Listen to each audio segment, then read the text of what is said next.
आज फिर हम आपके लिए लेकर आए हैं हॉरर स्टोरी। शहर के एक कोने में एक पुराना पुस्तकालय था जो वर्षों से बंद पड़ा था। कहते थे कि वहां रात को किताबें खुद ब खुद खुलती और पन्ने पलटते थे। कई लोगों ने वहां रहस्यमय आवाजें और परछाइयां देखी थीं। डर के मारे कोई भी वहां जाने की हिम्मत नहीं करता था। आदित्य, जो एक पत्रकार था, इस रहस्य को सुलझाने के लिए उत्सुक था। उसने तय किया कि वह रात को पुस्तकालय में जाकर सच का पता लगाएगा। एक ठंडी सर्द रात आदित्य ने अपनी टॉर्च और कैमरा लिया और पुस्तकालय के अंदर घुस गया। दरवाजे की चरमराहट ने माहौल को और डरावना बना दिया। अंदर की हवा ठंडी और भारी थी। किताबों की पुरानी गंध के साथ वहां एक अजीब सी सड़ांध भी थी। किताबों की अलमारियां लंबी और ऊंची थीं, जैसे आसमान को छू रही हों। अंधेरे में अलमारियां किसी दानव की तरह दिख रही थीं।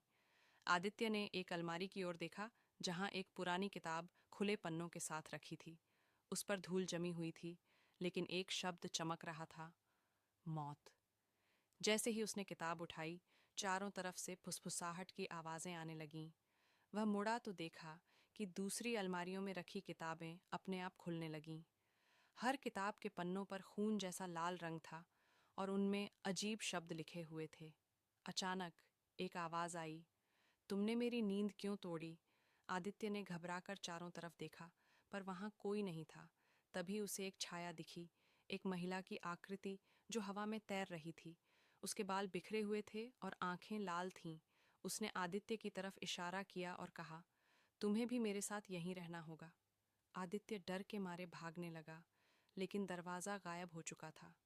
वह चीखता हुआ किताबों के गलियारों में दौड़ा, पर हर तरफ वही महिला उसकी राह रोक रही थी। अगली सुबह जब पुस्तकालय का दरवाजा खुला, तो आदित्य वहां नहीं था, पर एक नई किताब अलमारी में जुड़ चुकी थी। उसका शीर्षक था, आदित्य की आखिरी रात। आज भी उस पुस्तकालय में हर रात एक नई किताब जुड़ती है, जिसमें उन लोगों की कहानियां लिखी होती हैं जो वहां गए और कभी लौट कर नहीं आए। तो आज की स्टोरी कैसी लगी आपको कमेंट करके ज़रूर बताना। धन्यवाद।